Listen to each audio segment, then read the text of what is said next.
Barrel rolls is the reporter thrown into the secretive world of the Forex Super Model, where nothing is as it seems. Beware the techno monk,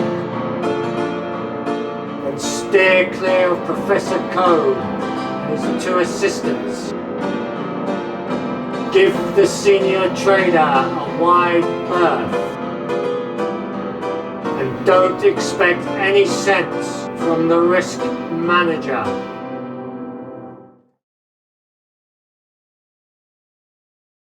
I'm the senior trader for the Forex Super Model, and I've been asked to do a series of videos on how to trade the Forex Super Model, and this is part 4, practical considerations. So let's make a start then. So part 4,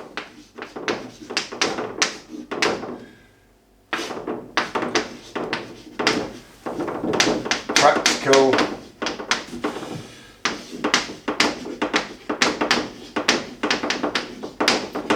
considerations.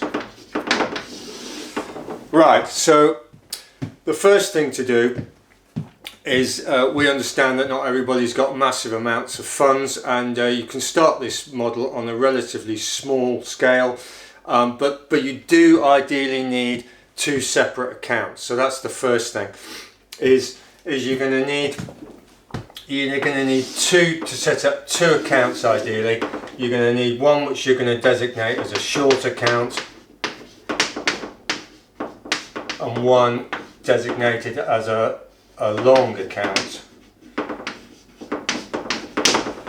And obviously these will need to be both funded. You don't have to have massive funds in them. We think you could probably get away with $200 to £300, euros in each if you trade an individual pair rather than a full complex. We'll talk about it in a little bit. So you need to you need to set up 2 separate accounts. One you designate a short account, and one you designate a long account. Right, now regarding that, how much you put into the accounts, what you need to avoid is broker margin stopping you out. So as you know, we trade long and short. So even if you're not at the end of your stretch in terms of your account size, you may find on certain, as a safety factor, your broker will assume to save your funds and do you a big favour. They will stop one side of your trade. So let's suppose they stop your trade in the short side of the account, and then inevitably your long side will still be going, and that is not, repeat, not what we want at all, because then you're just trading one side of the model. You're doing a sort of a naked long trade in that case, and you're vulnerable to all the hassle that goes with the usual default trader, in that you've got effectively a single trade on, which is unhedged.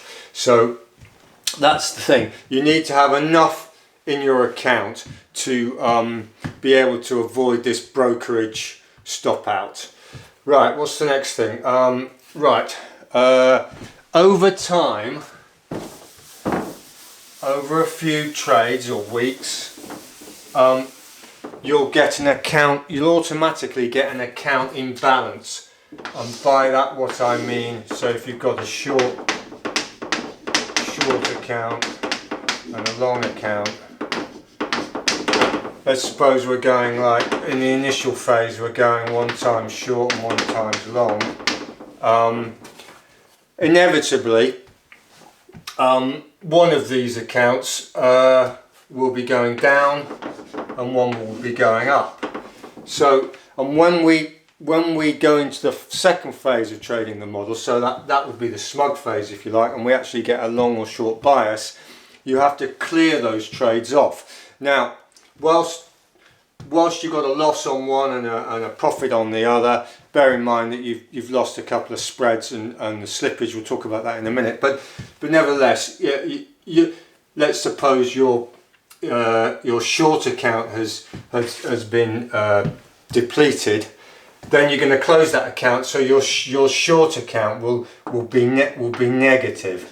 And over a period of time, this could put, if you're relatively low on funds, or you're not funded particularly well, this will distort your account. It could be either side, and over a period of time you'll end up with a deficit in one of the accounts just by the way it works. So you need to be able to have a certain degree of funds which you can pump into the deficit account to bring it up again. Now obviously if you're really hard up, you can swing the funds across from the surplus account and balance it up again.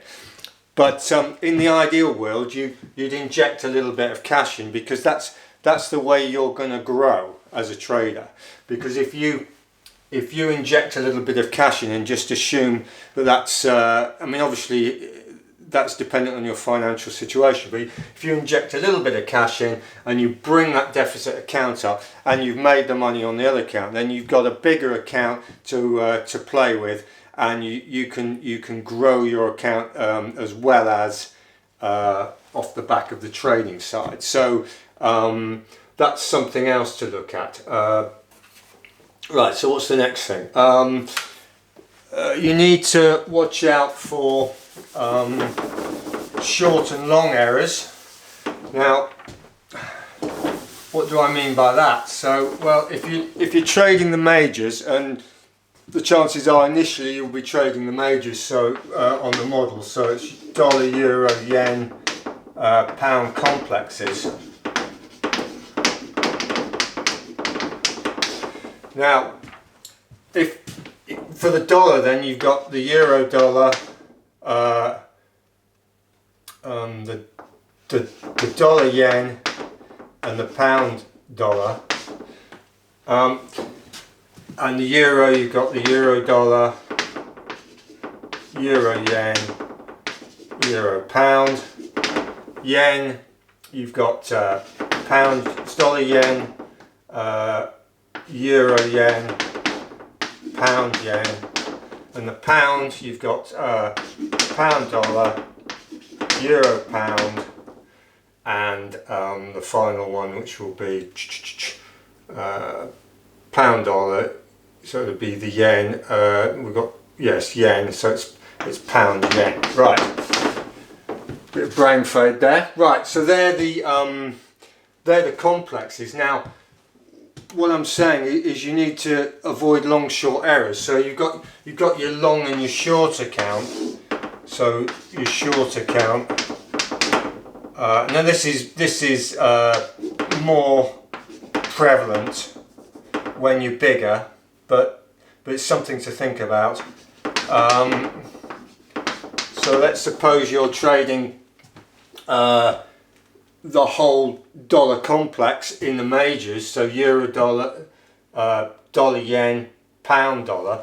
Well, and you want to be short the dollar, you need to make sure, if you want to be short the dollar, that you buy the euro yen, you sell the dollar yen, and you buy the pound dollar. So what we're saying is it's easy in the heat of the moment to mess this up.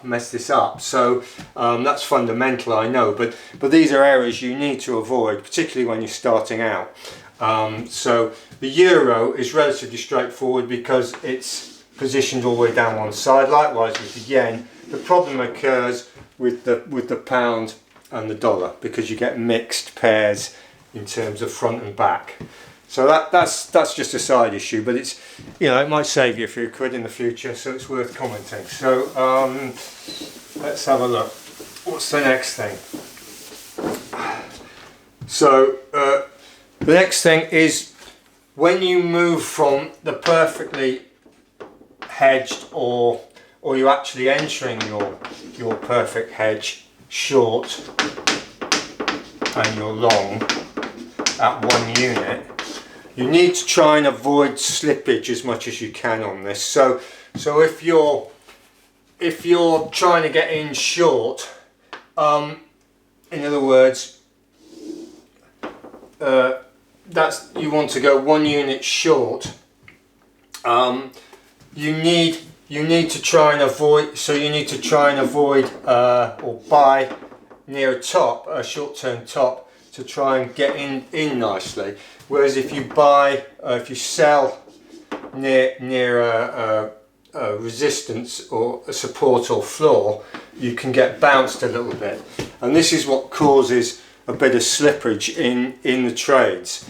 And obviously, if you multiply that on both sides, you know, when you're long, you want to try and avoid going long at an obvious resistance point, and going short, you want to go long at a support point, because if you can, I mean, I know you're going to have to switch pretty fast between the two accounts, but that's something to bear in mind, because the less slippage you get, the better, because you've already got two spreads to overcome, which are quite cheap on currencies, relatively speaking, but you don't want a load of slippage as well.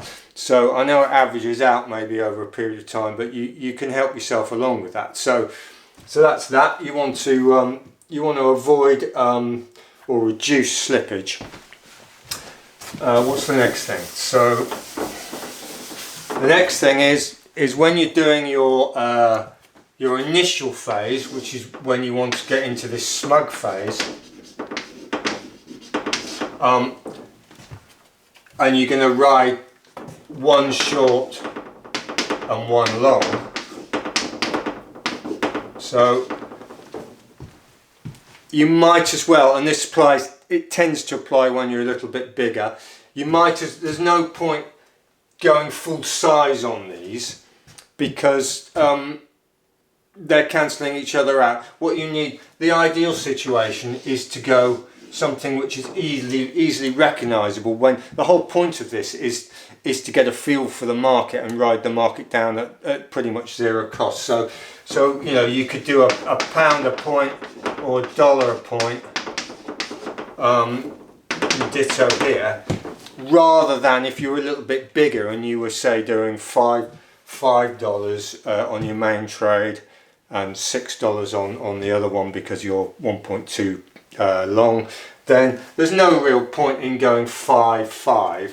You might as well, in fact you're better going 1-1, because you get an easier look at what's happening in the market. So that's just another point. You can save yourself some slippage and margin by doing the initial fully hedged phase at a lower unit. So let's get rid of that then. That's another point worth noting. And obviously when you're a lot bigger, that can make one hell of a difference. Right,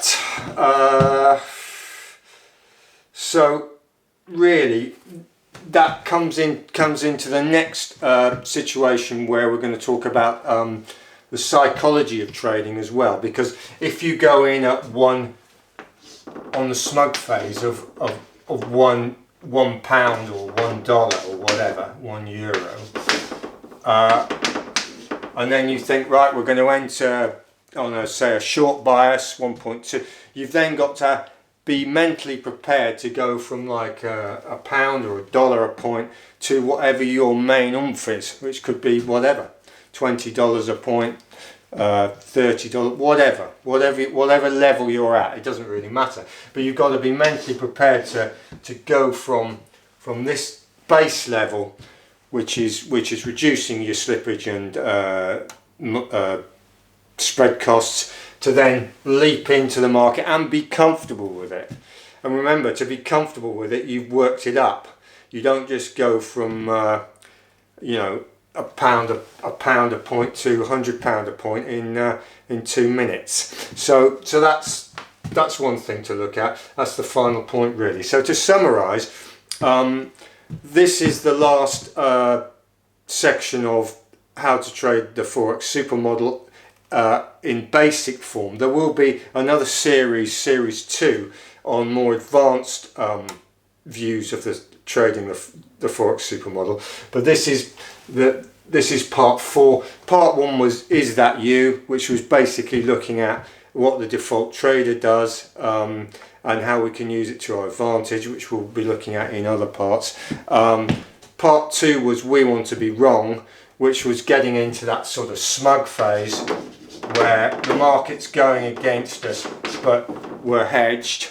And part 3 is now we want to be right, where we're taking a long or short bias. And the final part, which as I said is these practical considerations which are worth talking about, because it's all very well, you know, doing it theoretically, but when you're in there in the main heat of the market, you need to get your act together. So I hope this little series has been useful to you. We're going to do the next series we're going to do is on trading psychology. So that it's going to be the psychology of small or bigger accounts. We'll probably start talking about small accounts because that's the bulk of people, but the psychology of trading in terms of the Forex Super Model. So thank you very much, and try and look out for the next series. Thank you.